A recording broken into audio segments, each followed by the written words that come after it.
अस्सलाम वालेकुम व्यूअर्स, मैं हूं सलमान सलीम और आज मैं मौजूद हूं हड़प्पा म्यूज़ियम में, जिसका शुमार पाकिस्तान क्या बल्कि पूरी दुनिया के कदीम तरीन शहरों में होता है।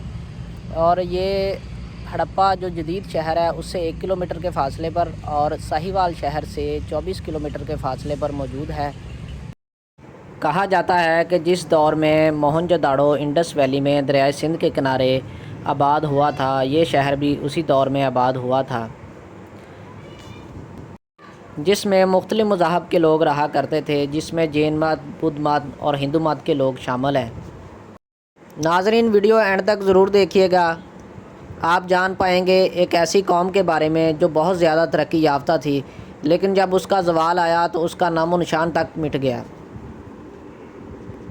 जिसके बासी जो लाखों में थे न जाने कहाँ चले गए।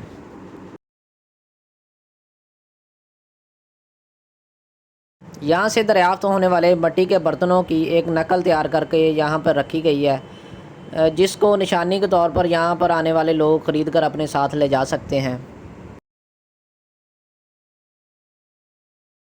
जिन लोगों को पैदल चलने में दुश्वारी होती है, उनके लिए बसों का भी इंतज़ाम मौजूद है।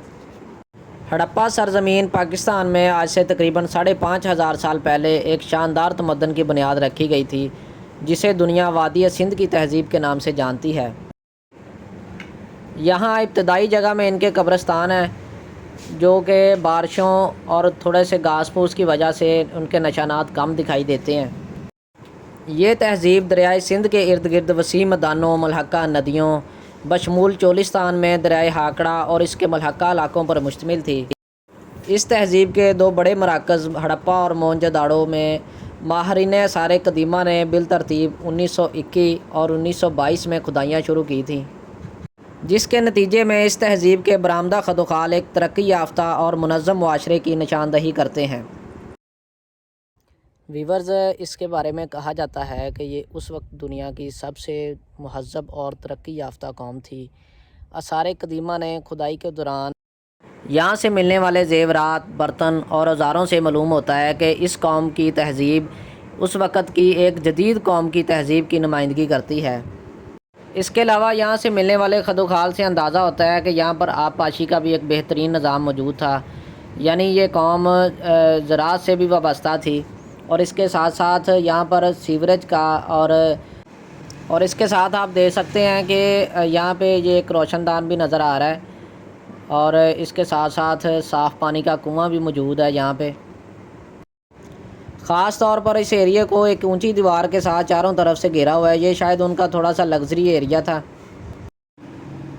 इस जगह से मिलने वाले मिट्टी के बर्तनों और मिट्टी की मूर्तियों का जायज़ा लेने से ये मालूम होता है कि इस हिस्सा की तारीख़ हड़प्पा का दरमियानी ज़माना है, और इस हिस्से की खुदाई सर माधू सर वट्स ने, जो कि एक अंग्रेज़ था, 1922 से 1924 के दरमियान की थी।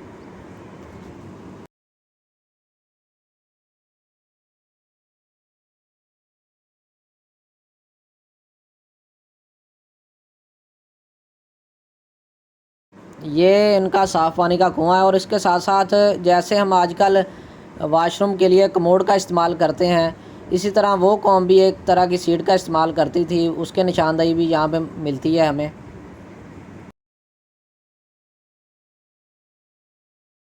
और जिस तरह पंजाब में एक नालियों का कॉन्सेप्ट पाया जाता है घरों का इस्तेमाल शुदा पानी बाहर निकालने के लिए, तो यहाँ पे भी इस तरह के कुछ निशानात मिलते हैं कि उनके यहाँ भी एक नालियों का सिस्टम मौजूद था। नाज़रीन, हड़प्पा कदीम का जो इलाका है उसका सिर्फ जो 6% है रकबा, उसकी खुदाई की जा सकी थी। बाकी जो 94% है उसकी अभी तक खुदाई नहीं की जा सकी।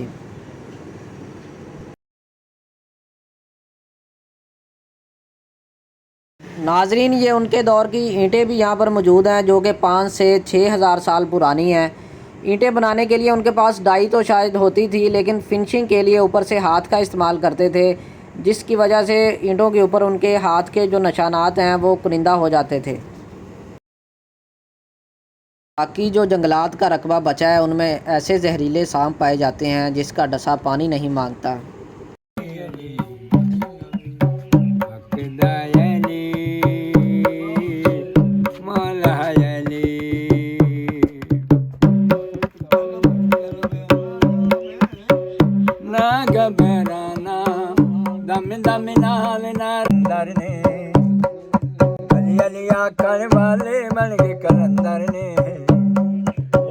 दे दर ते ढुकदे चाच कंदर ने। अली अली।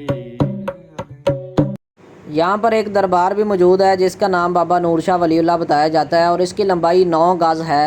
कहते हैं कि जिन लोगों की शादियाँ नहीं होती वो यहाँ पर आके मन्नतें मानते हैं और शादी होने के बाद यहाँ पे चिराग जलाते हैं और दूल्हे वाला जो कुल्ला होता है वो यहाँ पे दरबार पे रख के जाते हैं।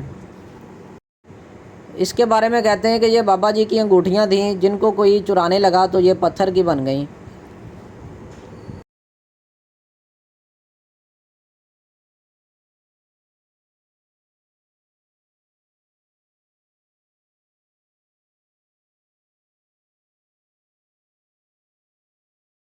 ये वाली जो इमारत है ये मुगलिया दौर में तमीर की गई थी और जिसको तमीर करने के लिए हड़प्पा के दौर की ईंटें इस्तेमाल की गई थीं। बाज़ लोग इसे ईदगाह भी कहते हैं और बाज़ लोग इसे दरबार के साथ मंसूब करते हैं।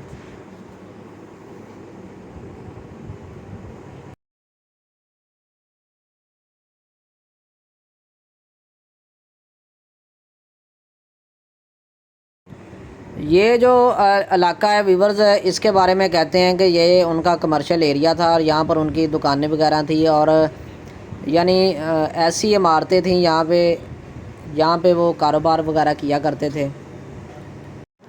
इस इमारत के जनूब मगरब से इब्तदाई खुदाई करने वालों को खुदाई के दौरान एक तांबे की हांडी मिली है जिसको तांबे की प्लेट से ही ढांपा गया था। इसके साथ साथ यहाँ से और भी काफ़ी कीमती औजार मिले हैं जिनको अजायब घर में रखा हुआ है। ख़ास तौर पर 1992 की खुदाई के दौरान, जो कि महकमा आसार कदीमा के तावन से यहाँ पर बाद में की गई थी, यहाँ की निचली तह से एक चूल्हा मिला है जो कि 4450 साल जो है कबल मसीह का बताया जाता है। नाजरीन, ये वाला जो टीला है ये गालबन हड़प्पा के आखिरी दौर में तमीर किया गया था, जिनको आम तौर पर मज़दूरों के घर कहते हैं कि यहाँ पे मज़दूरों के घर बनाए गए थे। आम तौर पर इनको मज़दूरों के क्वार्टर कहते हैं, लेकिन यहाँ पर एक 14 घरों का मरबूत सिलसिला पाया जाता है जो कि गालबन अमीर ताजरों के घर या दुकानें वगैरह होंगी शायद, क्योंकि इसकी मगरबी जानब दांतों को पिघलाने वाली और बर्तनों को पकाने वाली एक भट्टी भी मौजूद है। वीवर्स, ये वाला जो एरिया है ये उनके गल्ला के गोदाम हुआ करते थे। यहाँ पर जो इमारतें हमें मिली हैं उसकी ख़ास बात यह है कि इनकी तमीर करते वक्त दोनों तरफ हवा की क्रॉसिंग का एक सिलसिला रखा गया था ताकि जो गोदाम या उनका अनाज वगैरह जो है वो हवा गुज़रती रहे और वो ख़राब ना हो। और इस इलाके को 1944 के दौरान राय बहादुर वरयाम सहानी और माधू सरवट्स ने, ये दोनों ने मिलकर यहाँ पे खुदाई की थी और यहाँ पर जो इमारतें मिली हैं उनको गल्ला के गोदाम जो है वो तस्वर किया जाता है। यहाँ पर एक वन का बूटा भी मौजूद है जिसकी उम्र तकरीबन 1100 साल बताई जाती है। इसके साथ का एक और बूटा पाकपतन शरीफ में बाबा फ़रीद के दरबार के सेन में मौजूद है जिसकी उम्र जो है तकरीबन 1500 साल बताई जाती है।